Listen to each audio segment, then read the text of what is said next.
We see you, perimenopausal and menopausal women, up in the middle of the night on your computer in the bed, searching Google for answers about how to fix the miserable symptoms you're having. Welcome to This is Menopause, where together we explore the marvelous and, yes, sometimes treacherous journey of menopause and that mysterious detour perimenopause. We're here to rewrite these chapters to change her story. So let's talk about how you find somebody to help you do that, like credential-wise, or who do you choose? Where do you go? So we are both board-certified OB-GYNs who have many years of clinical experience treating perimenopausal, menopausal women, kind of outside of the box of what traditional OB-GYNs do. Also certified by the Menopause Society as a Menopause Society certified practitioner. And I think it's important for people to understand that who you choose to help you with this process is important, because not everybody is equally trained or equally experienced. Right. You know, we have women who have been to multiple physicians before they get to us. And I had a patient a couple of weeks ago who came in for a follow-up, and she had done just that. You know, she was trying really hard to white knuckle through the symptoms of menopause. Early 50s, exercising, watching what she was eating, and felt awful. Just felt like her body was betraying her. And she was, taking care of her family and trying to really meet her husband's needs, but not thinking about her own needs. And sex had become almost impossible.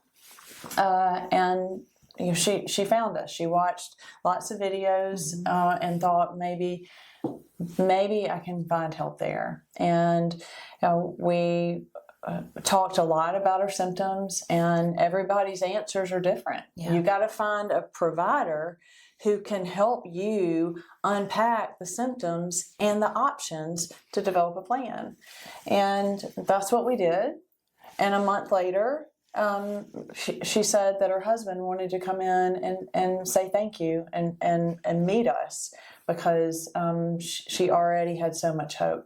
Yeah, and that's those stories are they seem to appear over and over. I had a similar one recently with a bladder cancer survivor who had not been able to have intercourse for years, and once she started, she's actually been a patient now for quite a while, but once she actually started using some hormone replacement therapy and doing some of the intimate health procedures, she was able to. She'd been married to this man for 30 years, and she still loved him and wanted to have sex with him. I had another breast cancer patient this morning who's 1 year out from diagnosis, who was so happy that she had somewhere to go to talk to somebody about testosterone therapy, because her breast surgeon actually said, I think you can be a candidate for that, because she told me, I feel dead from my waist down. And so I think This is Menopause is so important, and we have dedicated the kind of the second phase of our career to this. And I think that we just want patients to know that there's hope out there. So I am Angie McCool Pearson, and like I said, I'm board certified OB-GYN. I've been in practice for 25 years, doing gynecology only for the majority of that, and doing hormone replacement therapy specifically outside the box for the last 15 years. And I'm Christie James Guepet, and I'm board certified by the American College of OB-GYN for obstetrics and gynecology, as well as pelvic floor reconstructive surgery, and am similarly certified by the Menopause Society as a menopause specialist. We're also members of ISHWISH, which is an international society for sexual health, and have dedicated our entire adult lives to the health of women, Women's health. Whether that is in surgery or not, but really are dedicating the latter part of our careers to this very space. We are menopausal women ourselves.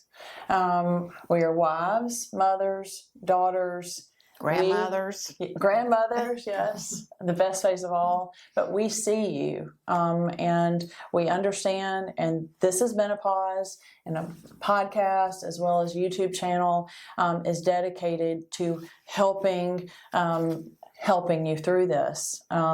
It is complicated. It is complicated to determine the best options for my body as a well-experienced and well-trained physician. The solutions out there are overwhelming, and weeding through all of the chaotic information is hard to come up with a plan. Because there's information everywhere that may or may not be accurate. I mean, I see a lot of stuff, especially on social media, and I'm like, I don't really know that that's true. But unfortunately, everybody's searching. Women are searching in the middle of the night because they can't sleep, trying to figure out what's wrong with me, what can I do, who do I go to? And so we see you and we hear you.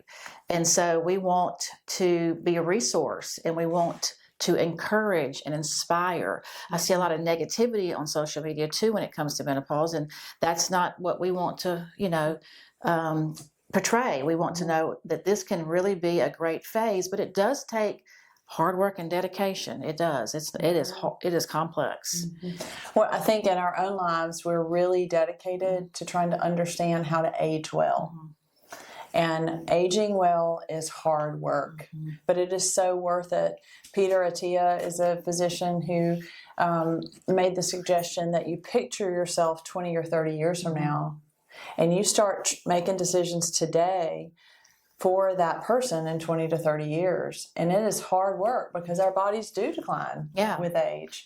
And everybody's body is unique with unique circumstances, unique risk factors, unique chemistry, and unique goals and priorities. So what works for my body won't always work for your body. No, our DNA is different. Bingo. Our receptors are different. The way we respond to things is different. But a woman at 2 o'clock in the morning on Google trying to understand receptors and anatomy and endocrine failure, and what's safe and what's not, and what works the best, and how can I get there the quickest? I mean, it's overwhelming. Where we feel like we can really help is to serve as interpreters of medical jargon and all of this information to help women learn how to think about the changes going on in their bodies and consider how those changes are impacting their life and what's holding them back. Something that might be holding me back might not be holding you back. Oh, exactly. And we have to prioritize, okay, what are we going to address first? What can we address? Sometimes you can't change things.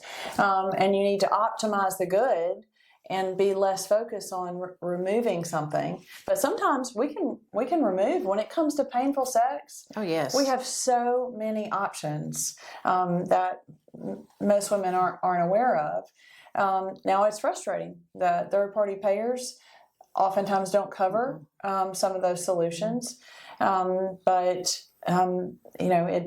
that's part of the complicated nature of this beast. But we are making progress. Oh, we're making big progress, big progress. And I think that, like you said, everybody's different. I think everybody's needs are different. Everybody's body's different. Everybody's goals are different. But I think the important thing, and when Peter Attia mentions thinking about your body 20, 30 years from now, I think when we think about ourselves, we think about, okay, who I am right now, that's what I'm going to be 20 or 30 years from now. But that's not. I mean, you think about how much you age between 40 and 50, and then 50 and 60, and 60 and 70, and 70 and 80. And I think it's so important for us to really, really, really put in the time and the effort to maximize our bodies the best we can. And I think hormones are a huge part of that. And I have experienced in my practice women white knuckling through menopause and hot flashes, which is what all anybody ever talked about for years and years and years, just the hot flashes. Just wait for your hot flashes to go away and you'll be better. It is so much more than that. And when women say, well, I'll be fine, I'm just going to bear through it because I want it to be natural, I'm like, but you're going to live for another 30 years probably, and that's going to be a miserable 30 years, and your body's going to age more drastically because we know that hormones slow the aging process. and decrease your risk for certain other diseases. And it's really important not to think about it in the moment of, oh, this is what my symptom is. So I can get past just this, but there's not just what am I feeling right now. It's about what am I going to be feeling even 10 years from now and 20 years from now, in my relationships with my spouse or my partner. All those things are important. It's not just I'll just get past my hot flashes. So there is hope for aging well, living well, not just longevity, but actually enjoying those parts, those years. This is such a rich stage of life.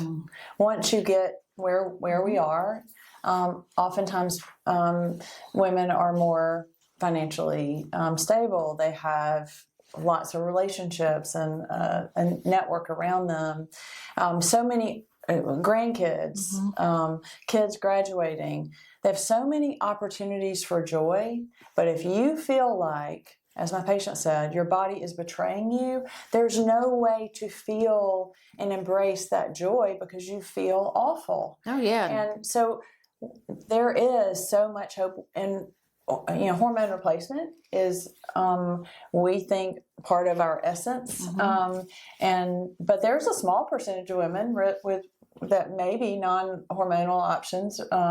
We consider those too. Oh, absolutely. But we don't have a crystal ball to go with someone's body. So we have to try with trial and error. And that is true for us. Oh.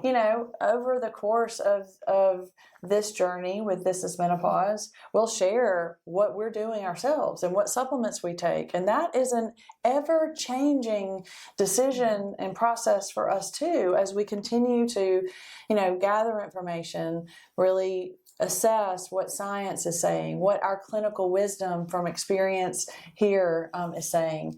We'll talk about solutions that we offer to our patients, the solutions that we choose for ourselves, and really the solutions that we wish have been offered to our mothers. Oh, absolutely. And hope someday will be mainstream for our daughters, because we're really at the tide is shifting when it comes to attention to. Thankfully. Thank God. Yes. What we've been trying to say for years to our patients about safety and how important this is and longevity.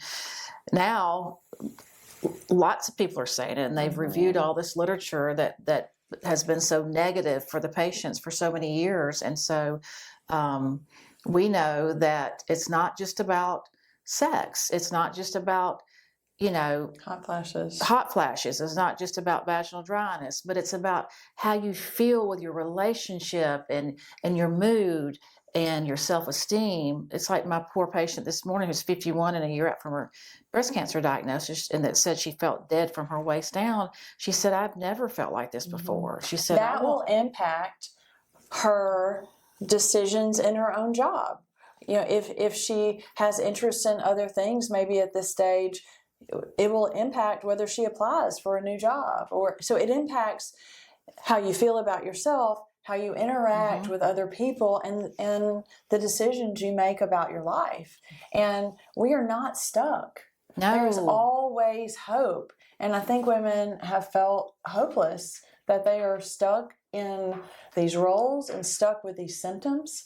Well, they've been told that. Yeah. So that's part of the reason is they've been told that, and even, even by our colleagues. I mean, I know that I've got some brilliant colleagues and some people that I have, looked up to my whole career, that, the position on HRT has been wrong and completely misleading, misrepresented information.